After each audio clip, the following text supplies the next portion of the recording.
আসসালামু আলাইকুম, welcome to মিয়াস lazy blog. আজকে আমরা সূরা বাকারার 34 নম্বর আয়াত থেকে কোরআন শরীফের বাংলা অনুবাদ পড়া শুরু করব ইনশাল্লাহ। আল্লাহ আমাদের সমস্ত গুনাহ মাফ করে দেখ, আমাদের সমস্ত বিপদ দূর করে দেখ, আমাদের শারীরিক সুস্থতা দান করুক ইনশাল্লাহ, এই কামনা করি। জান্নাতুল ফেরদৌসে যাওয়ার সৌভাগ্য আল্লাহ আমাদের দান করুক, এই দোয়া করি ইনশাল্লাহ। বিসমিল্লাহির রহমানির রহিম। যখন ফেরেশতাদের বললাম তোমরা আদমকে সিজদা করো, তখন ইবলিস ছাড়া সকলেই সিজদা করল। সে অমান্য করল ও অহংকার করল। সুতরাং সে কাফেরদের অন্তর্ভুক্ত হয়ে গেল। এবং আমি বললাম, হে আদম, তুমি ও তোমার স্ত্রী বেহেশতে বসবাস করো এবং যেখানে যা ইচ্ছা আহার করো।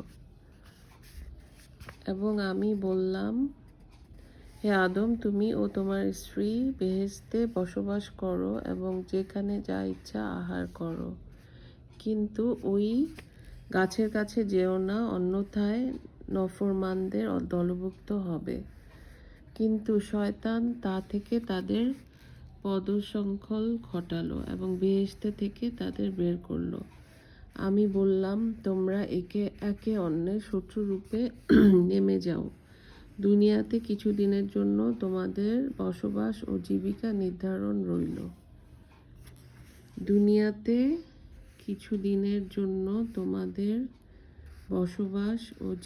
নির্ধারিত রইল।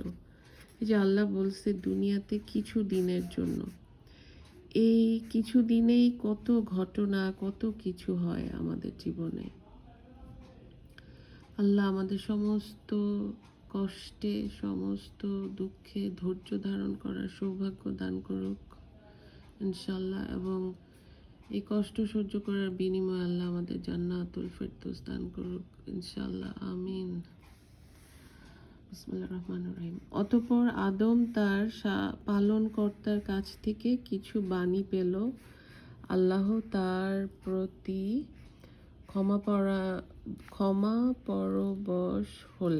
ক্ষমাপরবশ হলেন। নিশ্চয়ই তিনি ক্ষমাশীল, দয়ালু। আমি বললাম, তোমরা সকলেই এই স্থান থেকে নেমে যাও। পরে যখন আমার পক্ষ থেকে তোমাদের কাছে হেদায়েত আসবে, তখন যারা আমার হেদায়েত নির্দেশ মেনে চলবে তাদের কোনো ভয় নেই এবং তারা দুঃখিতও হবে না। সুবহানাল্লাহ, ইনশাআল্লাহ। আল্লাহ আমাদের এই দলে ভুক্ত করো। সুবহানাল্লাহ। পরে যখন আমার পক্ষ থেকে তোমাদের কাছে হেদায়েত আসবে, তখন যারা আমার হেদায়েত নির্দেশ মেনে চলবে তাদের কোনো ভয় নেই এবং তারা দুঃখিতও হবে না। যারা কুফরি করে ও আমার নিদর্শনকে প্রত্যাখ্যান করে তারাই দোজখী, সেখানে তারা চিরকাল অবস্থান করবে। হে বনী ইসরাইল, আমার সে অনুগ্রহকে স্মরণ করো যা দিয়ে তোমাদের অনুগৃহীত করেছি এবং আমার সঙ্গে তোমাদের ওয়াদা পূরণ করো, আমিও তোমাদের সঙ্গে আমার ওয়াদা পূরণ করব। এবং তোমরা শুধু আমাকেই ভয় করো। তোমাদের কাছে পূর্বে যা আছে তার সমর্থক রূপে আমি যা নাজিল করেছি তা বিশ্বাস করো। আর তোমরা তার প্রথম অবিশ্বাসী হও না এবং আমার কালামের বিনিময়ে অল্প মূল্যে গ্রহণ করো না।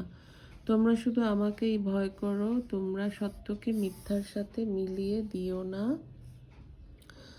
এবং জেনে শুনে সত্যকে গোপন করো না। তোমরা যথাযথভাবে নামাজ কায়েম করো ও যাকাত দাও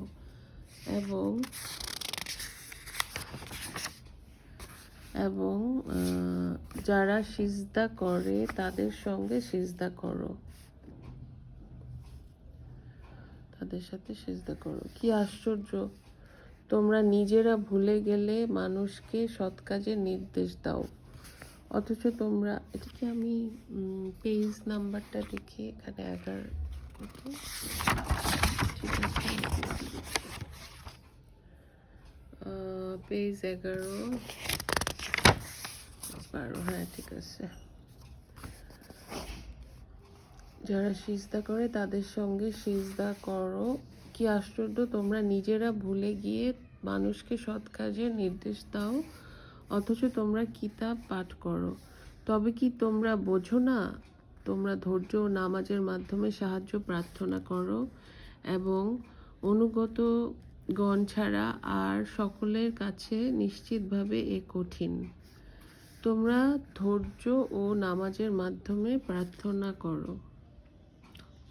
কোরআন শরীফের এই আয়াতটা আমার সবচেয়ে ভালো লাগে, যে তোমরা ধৈর্য ও নামাজের মাধ্যমে সাহায্য প্রার্থনা করো এবং অনুগত গণ ছাড়া আর সকলের কাছে নিশ্চিতভাবে কঠিন। এই কথাটা একদম সত্যি, কারণ ধৈর্য ও নামাজের মাধ্যমেই আল্লাহর সাহায্য পাওয়া যায়। এটা আমি বহুবার দেখছি, কিন্তু যারা বিশ্বাস করে না তাদের কাছে কিন্তু এটা কঠিন। এই যে তোমরা ধৈর্য ও নামাজের মাধ্যমে সাহায্য প্রার্থনা করো, এটা আল্লাহ আমাদের বলে দিচ্ছে, শিখায় দিচ্ছে, তাও আমরা বুঝি না। হ্যাঁ, এবং অনুগত ছাড়া আর সকলের কাছে নিশ্চিতভাবে কঠিন। যে কোনো বিপদে, যে কোনো কষ্টে ধৈর্য ও নামাজের সাথে আমরা যখন সাহায্য চাই আল্লাহর, আল্লাহ নিশ্চিতভাবে সাহায্য করে। সুবহানাল্লাহ। আল্লাহ আমাদেরকে আমাদের বাবা মার চেয়ে বেশি আদর করে। আমরা আল্লাহর তৈরি মানুষ। আল্লাহ আমাদের আশরাফুল মুখলুকাত বলে খ্যাতি দিছে, সবচেয়ে সুন্দর করে বানাইছে, কিন্তু আমরা আল্লাহকে বিপদে বা কোনো একটা সমস্যায় পড়লে সাথে সাথে অধৈর্য হয়ে যাই। কিন্তু আল্লাহ বারবার বলে দিল, তোমরা ধৈর্য ও নামাজের মাধ্যমে সাহায্য প্রার্থনা করো এবং অনুগত গণ ছাড়া, যারা এটা করে তারা ছাড়া আর সকলের জন্য নিশ্চিতভাবে কঠিন। এটা একদম সত্যি কথা। আল্লাহ সব কথা সত্যি, কিন্তু এটা পরীক্ষিত।